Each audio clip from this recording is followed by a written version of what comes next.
So we have to beware, Christians, because there are many forces out there wanting to influence us. Napakarami mga tao, hindi lang sila nagnanais na tayo ma-influence, kundi nagpapakadalubhasa pa sila sa pag-influence ng iba. So there's somebody out there who's trying to get you, who's trying to influence you, and this can work against what God has in mind for you, because God has a perfect plan, and God has a perfect design for each one of us. But others are trying to frustrate that plan. So beware. Today we're going to discuss about this. Be your own person. Heavenly Father, we thank you for giving us this opportunity to worship you through songs, to express our love for you, our affection, our gratitude, our admiration, our awe, our worship. Thank you, Father, for accepting all of these expressions. Now may we delight you as we continue to ponder your words. Be our true speaker today. No one here, O Lord, has the right to speak to anyone of truth except you. So kayo, Panginoon, ang tunay na mangusap, gamitin niyo po inyong lingkod na daluyan ng inyong salita. At nawaan niyo pong katotohanan, hindi lang marinig, hindi lang maunawaan, kundi maipamuhay ng bawat isa sa amin. By the power and in the name of Jesus, we rebuke all work of evil, all plans of evil against this assembly. We destroy you by the light of Jesus Christ. And we render you powerless, crushed, and utterly destroyed in the name of Jesus. Father, let your truth prevail. Let your Holy Spirit infill us. Descend upon this place. Do your will. Speak your mind out. Bless your people. Glorify yourself. In Jesus' mighty name we pray. Amen. So, be your own person. Pwede nyo ba sabihin sa katabi nyo yan? Be your own person. Yan, huwag gaya-gaya. God designed the real you. Every one of us has a design. Everyone, katulad ng fingerprint, walang magkakamukha. So walang taong magkakamukha, pero lahat ng tao reflecting God's glory. Or every person is designed to reflect God's glory. Sabi sa Romans 8:29-30, for those God foreknew, He also predestined to be what? Like His Son, Jesus Christ, to be conformed to the likeness of His Son, that He might be the firstborn among many brothers. And those He predestined, He also called. So every person that accepted Jesus as Savior and Lord, or will accept Jesus as Savior and Lord, God already knew that beforehand. God does not cause us to accept or reject His Son, but because God is infinitely knowledgeable, He knows, even before it happens, who will accept Him. It does not cause us, it is our free will to accept or reject Jesus. But those whom God foreknew, God predestined. Yung mga alam na niya, natatanggap sa kanyang anak, ay ginawa na niya ng isang perfect na future, isang perfect design. And what is that? To be conformed to the likeness of His Son. Na ang ginawang disenyo ng Panginoon para sa atin ay maging kamukha tayo, maging kauri tayo ng kanyang anak, ang ating Panginoong Jesus. So God designed the real you. First of all, that design is based on His foreknowledge and based on predestination. After we have accepted Jesus as Savior and Lord, predestiny takes over. Kasi tinanggap mo na si Jesus as Lord, di ibig sabihin hindi na tayo ang Lord ng ating buhay, dun pa lang mag-uumpisa ang predestiny. Pero hindi mo pwedeng sabihin, a person is predestined to be saved, or this person is predestined not to be saved. Because the Lordship of Jesus Christ takes effect only when you accept Jesus. That's why His Lordship and the implementation of predestiny can only begin when you already have Jesus as Savior and Lord. And what is that predestiny? To be like God. Remember that God created man in His own image. Therefore, the duty of man is to go back to that image that was lost in the Garden of Eden. That is our predestiny. That is what God has ordained for us, that we should all go back to the original perfection that was lost. Of course, nobody reaches perfection in this life, in this side of eternity, but the duty and the privilege of every Christian is to get nearer and nearer and nearer to that perfection. So God called you and me. A man or a woman of God must be the person that God foreknew, predestined, and called to be. Christians are to be their own. And in our definition today, what is to be your own? To be what God has designed you to be. Because that is your identity. Tulad ng ibinigay sa atin na fingerprint, that is your identity. Katulad na ibinigay sa atin na mukha, bone structure, that is your identity. No one else is like you. So you are what God has meant you to be. Christians are to be their persons, not the product of the sinful, twisted, and deformed world system. How can you be your own? Be what God designed you to be. And today, in our continuing journey to becoming what God has wanted us to be all along, what we really are, we're going to discuss 6 steps to be your own person. 1, think what God wants you to think. You know, Satan and other men will always want you to think the way they want you to think. How does Satan want us to think? He wants us to be malicious. He wants us to be judgmental. He wants us to be negative. He wants us to be discouraging. He wants us to be gloomy. He wants us to be suspicious and jealous and boastful and proud. So how can you think the way God wants you to think? First of all, think positively. Be optimistic.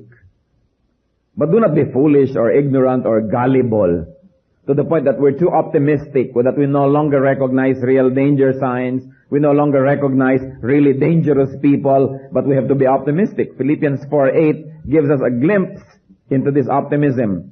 Sabi niyan, whatever is true, whatever is noble, whatever is right, whatever is pure, whatever is lovely, whatever is admirable, if anything is excellent or praiseworthy, think about such things. It's so beautiful. Philippians 4:8 tells us what to think of. Think about what is true. Pag hindi totoo, huwag niyong isipin. Lalo kung imagination pa lang, huwag isipin. Minsan yung mga selos are born out of very rich imagination. Iniisip mo pa lang, kumukulo lang yung dugo, nagiinit ang yung tenga, at nagngangalit ang yung panga, pero iniisip mo pa lang yan, di pa yung totoo. Kaya ang sabi ng Bible, whatever is true, you think about it. So minsan nagsususpecha tayo sa ating kapwa, hindi pa naman natin napapatunayan, we begin to behave as if our suspicions are already true. Lumalayo na ang ating loob, nagagalit na tayo, nagtatampo na tayo, yun pala, imagination pa lang natin. So whenever there's some imaginations knocking at your door, you ask, is it true? If it's not true, don't think about it. We have to be ready for the machinations of the evil one. Hindi naman yung caught unprepared tayo sa lahat ng mga traps ng evil. You think about it too, of course, technically, but you don't dwell on those thoughts. And you don't let those thoughts influence your behavior. Whatever is true, whatever is noble. You like to behave a certain way, you like to think a certain way, you like to treat a person a certain way, and you ask yourself, is it noble? Ito ba ay katangi-tangi? Ito ba ay kapuri-puri? Ito ba ay maganda at dakila? At sabi, whatever is right. So alam na agad natin, I think every one of us knows what's right and what's wrong. I think nobody here agonizes na hindi malaman kung alin ang right at wrong. Alam na natin yun. So whenever we think of wrong things, it is by choice that we do so. There are very few things that are wrong pala na hindi natin alam from the beginning. Very few. There are some. Whatever is pure. You are thinking malicious thoughts, judgmental thoughts. Sasabihin natin, ito ba ay pure? Or am I manipulating people and events? Alam niyo po, marami mga tao magaling mag-manipulate. They have a certain script and they make every person behave and speak according to that script through their machinations, through their charm or whatever it is. But whatever it is, sabi niya, sa Bible, whatever is pure. Then you ask, whatever is lovely. Think of these things. Whatever is admirable. If anything is excellent or praiseworthy, think about such things. So, ang tanong natin lagi, pag meron tayo palang iniisip, is it true? Kung hindi true, hindi ko ito masyadong bibigyan ng pansin. Baka haka-haka pa lang. Bintang pa lang. Marami sa atin yung bintang, kung makakilos na tayo, parang totoo na eh. Kaya yung mga napagdibintangan, judge agad. Maging sa hukuman, matagal nga bago magbigay ng verdict. Minsan mga Kristiyano, mabilis magbigay ng verdict. You ask yourself, is it noble? Okay, I'm thinking of doing this thing, but is it noble? Is it right? Is it pure? We have failed many times to stop and think about these things. That's why we think of wrong things. And whenever our thoughts are inclined towards a certain direction, be sure that your life will also follow that direction. Nauuna lang naman yung thought. Kaya binabantayan ang thought. Nurture pure thoughts. Sabi ng Psalm 33:5, the Lord loves righteousness. Natutuwa siya at lumiligaya siya kapag mayroong katuwiran, kapag mayroong righteousness in our lives. So we think about such things. So remember, one step in becoming your real you, think what God wants you to think. Kasi bibigyan ka naman ni Satan ng mga alternative thoughts. Ungodly people will suggest ungodly thoughts. And even our own ungodliness in ourselves will try to surface and teach us. But remember, if you have to be what God has predestined you to be, think what God wants you to think.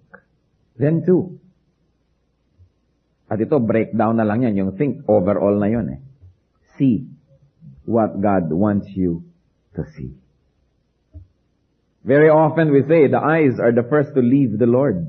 And it's true. Eve saw the fruit, then later as she came near, picked and ate. Yung mata binabantayan. Binabantayan natin kung ano ang dinadapuan ng ating paningin. So, how do we see what God wants us to see? First, see the good in others. Satan likes you to see what is evil in others, what is imperfect, and what is ugly. And the Lord likes us to focus on the good in others. Certainly, there's a lot of imperfection in other people, but that's the same with us. And if you're going to focus on the imperfection, on what is not good about others, you will begin to think negatively. Then yung first natin, think how God wants you to think, and what God wants you to think of will become what? Betrayed, will get betrayed. So, look, overlook, forgive, and pray for faults and failures of others. Sa pamilya, sa magkakaibigan, sa mag-asawa, sa magkasintahan, sa church, ano bang unang sumisira? E di ang tinitingnan mo yung negative in others. That's not what God wants you to look at. If you're going to look at something negative, look into yourself. And if you're going to look at something nice and good, look at other people. 1 Peter 4:8, above all, love each other deeply, because love covers a multitude of sins. It has never failed to amaze me, this verse. I have consulted with so many references, and nobody has really given the answer that I'm looking for. Na kaninong sin ba yung natatakpan ng love? Yung sin ng minamahal o yung sin ng nagmamahal? Kasi sabi niya, love covers a multitude of sins. And I like to think that it works both ways. If I love you, I will focus on the positive, and my love will cover the negative aspect in you. It will cover your sins.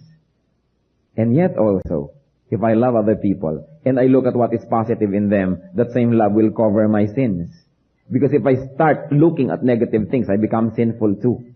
I become judgmental. I become proud. I probably become unkind. So, both ways. Love covers a multitude of sins. You want to sin less and less and less? Love more and more. The way God wants us to love. Because if we love people, there will be very few things that they'll do that will probably hurt us or will make us judgmental or strict. Because love covers a multitude of sins. Kaya nga kung minsan mayroong nabasag na baso, depende kung sinong nakabasag para tayo magalit. Pagka loved one mo, ang tanong mo agad, nasugatan ka ba? Pero pag iba, lalo katulong, makabasag ka na naman, salary deduction. Pero pagka mahal mo sa buhay, pagka anak mo, titingnan mo agad kung baka nasugatan. Most of the time, it's not what people do, but who does it. that becomes important. So we should love more. See what God wants us to see. Because no matter how we try to go through life, ang bawat isang tao meron talaga yung kapintasan eh. At meron talaga yung katangian. Pag yung kapintasan ang lagi niyong tiningnan, kung meron kayong konting pag-ibig, mawawala pa. At pag nawala na yon, lalong lalaki ang kanyang mga mali. At lalo namang lalaki ang ating mga mata sa pagtingin sa kanyang mga mali. At lalong magiging miserable ang buhay nating lahat. So when you're looking at somebody else, you say, is this God, what God wants me to see? Okay, I'm looking at someone. Is this what God wants me to look at? Or God wants me to look at something positive and nice and beautiful and pure?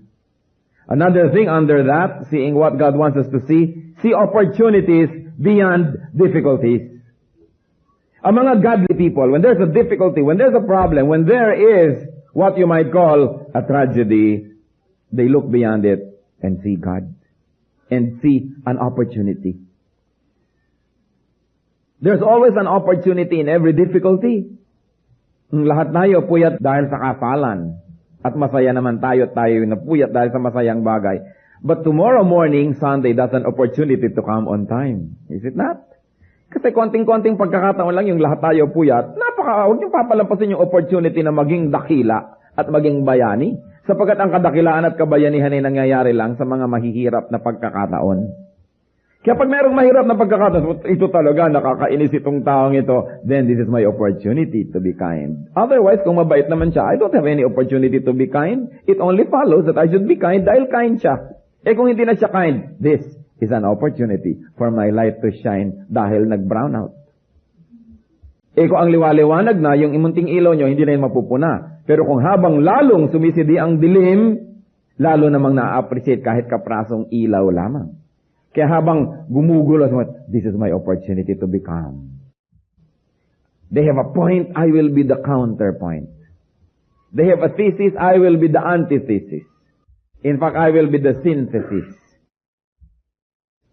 Meron silang kontra, kukontrahin ko yun para mag-balance. Nagkakagulo na dito, nagsisigawan na, I will become.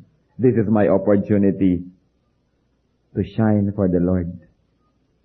Nagkakapaguran na, maiinit na ang ulo ng lahat. This is my opportunity to show the Spirit in me. The peace, the love. You know, when there is a difficulty, Christians should see the opportunity. Because the more difficult the situation, the better the opportunity to shine for God. Kaya sabi sa Hebrews 12:15, see to it that no one misses the grace of God, and that no bitter root grows up to cause trouble and defile many. When there's a difficulty, say, I will never miss the grace of God in this opportunity. Because every difficult situation is accompanied by God's grace. Those who don't pass the test only choose not to pass. But every difficulty, every problem is accompanied by a solution. Every question has an answer. Every challenge is an opportunity to be victorious. You want to be your own person? You want to be what God has wanted you to become all along? See what God wants you to see. Kung minsan, mayroong isang taong nakakayamot, ang gusto agad natin to get rid, to destroy, to annihilate, to totally pulverize, evaporize the person. You don't see the patient, the wounded person crying out to be healed.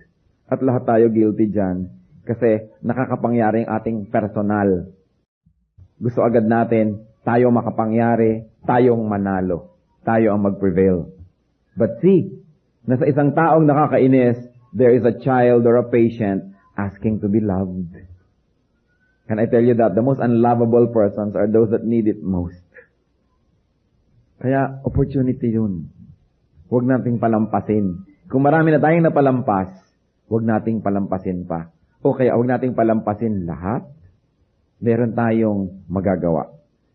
In our journey towards godliness, to be our own person, number 3, hear what God wants you to hear. Christians, you choose what you listen to. Hindi ko yata papayagan na ang tenga ko tambakan araw-araw ng mga tao ng complaints, ng gossip, ng slander, ng mga reklamo, ng mga paninirang puri, at ng mga kung ano-anong mga nakakapabagsak ng damdamin. At ang tenga ninyo ay inyong pag-aari. May karapatan kayo na papasukin at hindi papasukin ang mga tunog na hindi ninyo ibig. Remember na hindi basurahan ang inyong mga tenga na willing tayong tanggapin ang lahat ng ipaparinig sa atin ng mundo. So that when people come to us, always complaining and always with gossip, we say, excuse me, don't pollute my ears. Wala ka nang ginawa kundi tambakan ng mga kung ano-anong mga nakakainis na bagay ang tenga ko. Kaya kahit anong ligaya ko, pag nakausap kita, mamaya down and out na rin ako. At ang galit mo, nagiging galit ko na. Ang gera mo, nagiging gera ko tuloy. Teka muna, tenga ko yan, wala kang karapatan. You choose what you hear. And you have a right. Di ba ayaw nyo na, lote nyo, tinatambakan ng basura ng kapitbahay? Alam nyo ba na mas mahalaga yung tenga nyo kaysa sa lote? Pero marami tayong naririnig. Naririnig yung mga advertisements. Always telling you na kulang ka. Hindi ka maganda. Pangit ka. Kaya kailangan mo ang produktong ito para ka gumanda. Kulang ang iyong ganito. Hindi ka tama. Lagi na lamang na you're inadequate. You have a right not to listen to these things. Hindi nyo papayagan na lagi nyo nadidinig yung mga advertisements na yan. Hindi natin papayagan na lagi natin nadidinig yung mga worldly music that affects us. Hindi natin papayagan na may mga taong mga chismosa na walang ginagawa kundi bubulong-bulong sa atin. Lalapit sa iyo, sa ilang saglit, ang gagaling. Kahit hindi bumubuka ang bibig, may nasasabi. Alam nyo yun, yung sabi, nakikita siya, ayan, dadating na siya. Tingnan na ang diet niya. Hindi naman gumagalaw ang labi niya, pero nakakapaglagay ng lason sa inyong tainga. Lalong-lalo yung mga may hawak na pamaypay. Oras na tinakpan niya ng bibig, may mga lasong lumalabas dyan. Dalawang ginang na nagaganyanan ng pamaypay na may kabuktotang nangyayari. Mag-ingat, hindi nyo kailangang marinig yun. And you can direct with people. Naman napapansin ko, tuwing darating ka na lang sa akin, wala ka nang ginawa, kundi siraan yung pinsan natin na yan. Huwag mo nang lasunin ang isip ko. Kung nagagalit ka sa kanya, huwag mo akong indamay. You have a right to protect your ears from pollution. Sabi ng Mark 4:24, consider carefully what you hear. At diba, totoo nangyayari yan eh.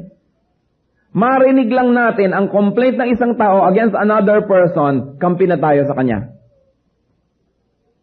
Kung sinong unang magsumbong, siya na ang nakakampihan. Binabantayan ang tenga na yan. Akala natin kung minsan ang tatalino na natin eh.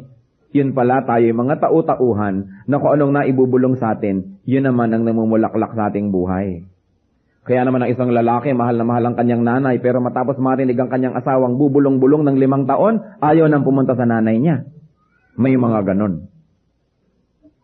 Mga padaplis, unti-unti, but over time, it will, ripen into an evil fruit. Nai-influence tayo. Isipin ninyo, kung minsan may napapalo kang anak, kung minsan may napapagalitan kang tao, dahil may nagbulong sa'yo.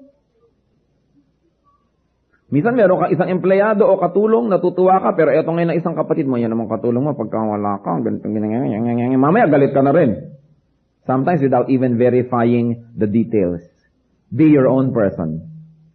Huwag tayong maging parang pinaglalaroan ng iba na oras na nabulungan, yung behavior natin na i-influence na nila. You cannot be godly unless you are your own person. Na meron kang sariling paninindigan. Na hindi lahat ng ibinubulong ng iyong asawa, ng iyong nanay, ng iyong anak ay paniniwalaan mo agad. Kailangan tinitimbang ang lahat. Because remember that the devil spoke to Eve through the serpent. Huwag niyo naman tawaging ahas ang inyong asawa. Baka puluputan kayo niya. Diba? Pero nangyayari yun. Kadalasan niyang asawa, napakalaking negative influence niyan. Binalaso ng inyong isipan laban sa inyong mga sariling kamag-anak, kung minsan laban sa inyong sariling nanay. It can happen. So kailangan binabantayan. And then number 4, in our journey, say what God wants you to say. Yung mga unkind and harsh and critical words have no place in the Christian vocabulary. But remember this, Christian, are you listening? The enemy will tempt you to say what he wants to say through you. The enemy will tempt you to speak the way he speaks. And the enemy will tempt you to be his spokesperson. Never let it be. Never let it be. Kung minsan gusto ng demonyo na pag-awayin ng dalawang tao, so sa'yo ibubulong para ikaw ang magsalita nung siya ang gustong magsabi. But he cannot say that. Wala naman siyang vocal cords. He does not enter the physical world. So he will need your physical body. He will need your mouth and tongue to speak on behalf of him. And you don't allow that. Meron siyang mga pusong gustong sugatan sa pamamagitan ng salita, palibas at wala siyang boses, ang boses natin ang gagamitin. I-influensyahin tayo para oras na umandar ang ating mga dila, sa bawat pilantik ng dila na yan, may taong nasusugatan. Actually, you are serving the interest of the evil one. Merong taong magkasundo, gusto ni Satan pagkagalitin. Anong gagamitin niya? Ang ating labi para pagkagalitin ang dalawang taong ito. In other words, you are serving the interest of the evil one. Whenever you open your mouth, Christian, say what God wants you to say, not what Satan wants you to say.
Kapag merong mainit na pagtatalo o kaya merong napakahirap na sitwasyon, gustong-gusto mo nang saktan ng damdamin ng mga tao at murahin sila at magsalita at manumbat.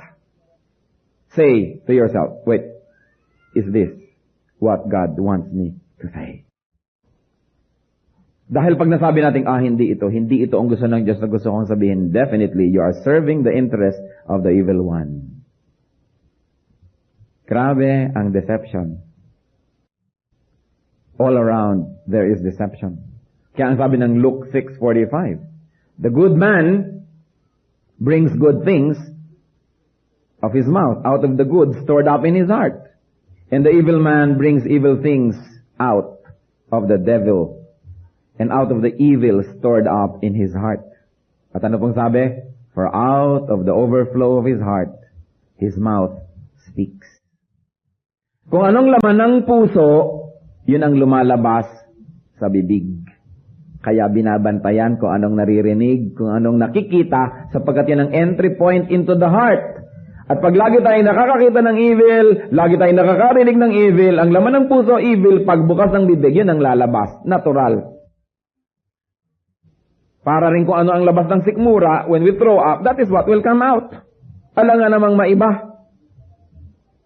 I remember one particular time, one of my friends owned a very fancy restaurant, and there was this girl who was trying to project na siya yata ay society girl or whatever, at ang arte-arte niya, at kung ano-ano mga kasupladahan ng pinaggagawa niya, bigla siya nag-throw up. Ano ang nakita ng mga waiter na isinuka niya? Munggo. Sabi ng waiter, munggo lang pala kinain mo kanina, ang supla-suplada mo pa ngayon.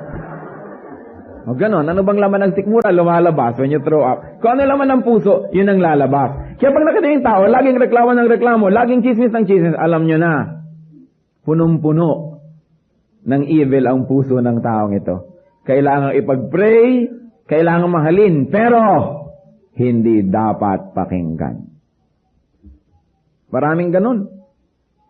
So say what God wants you to say. In a very difficult situation, you're tempted to open your mouth and say, Lord, is this what you want me to say? Hindi naman mahirap malaman eh. Hindi mahirap malaman. Hindi lang tayo dapat pabigla-bigla.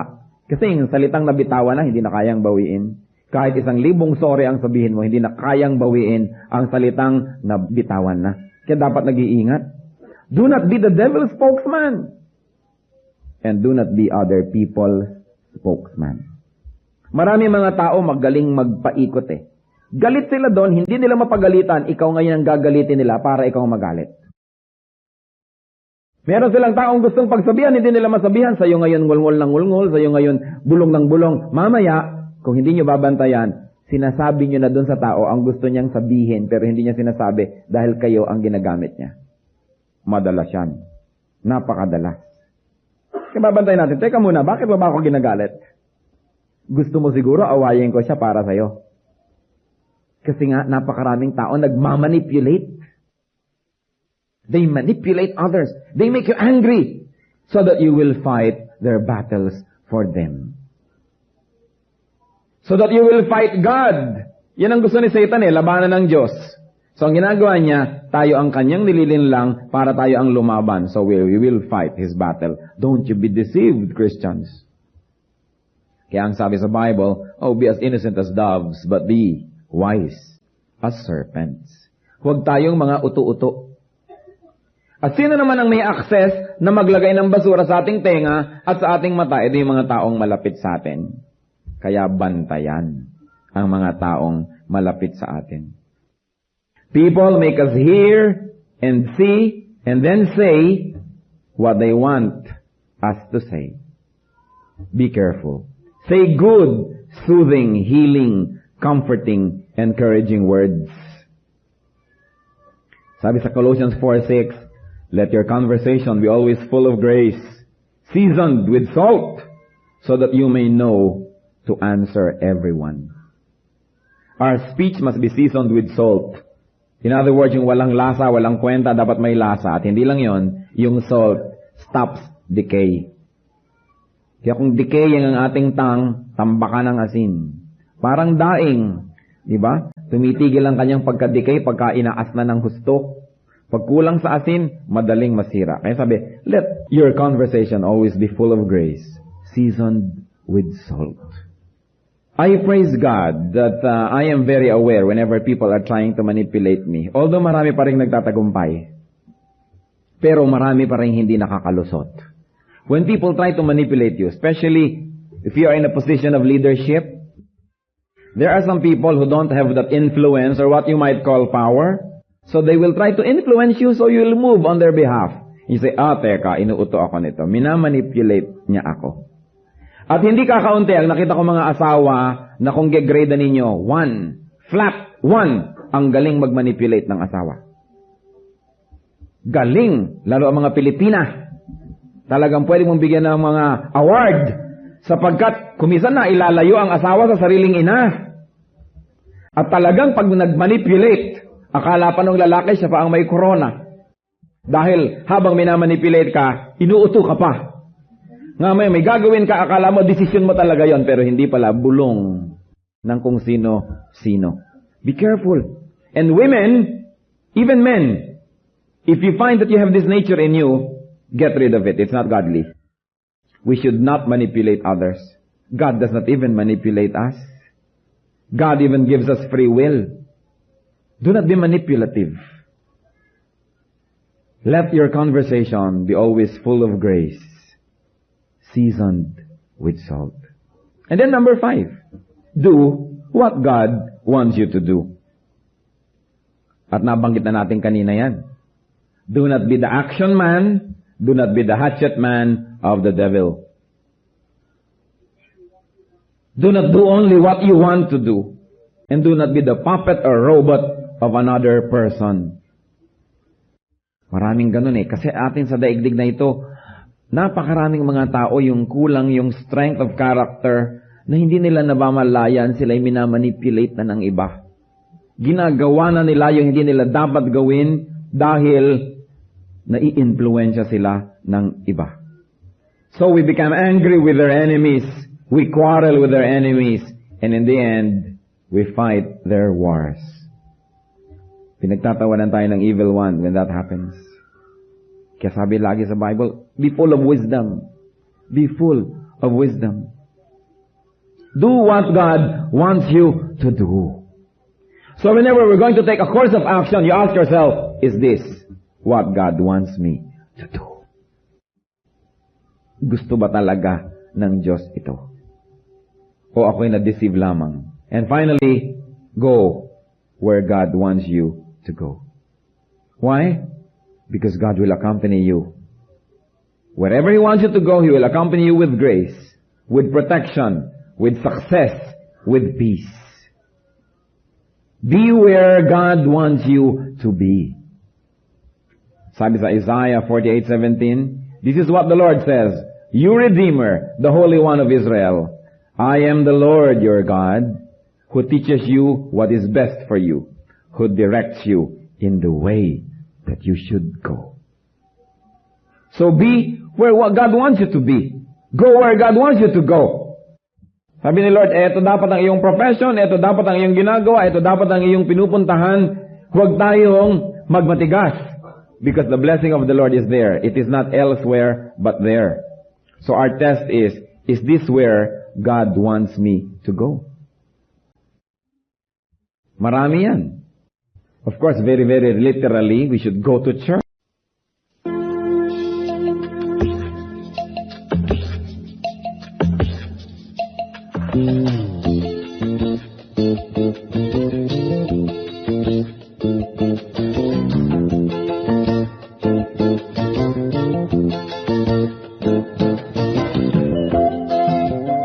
Bawat araw ay may dalang mga posibilidad ng tagumpay o kabiguan, ng ligaya o lungkot. Kaya marapat lamang na tanggapin si Jesucristo bilang tagapagligtas at Panginoon. At matapos yon ay panariwain ang katapatan at paglapit sa Kanya bawat araw o day by day. Ang day by day ay naglalayong umalalay sa pang-araw-araw na pamumuhay Kristiyano.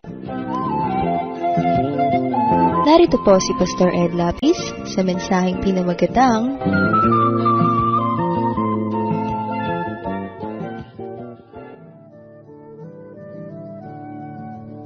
We should go to godliness. We should go to Bible studies where we can grow.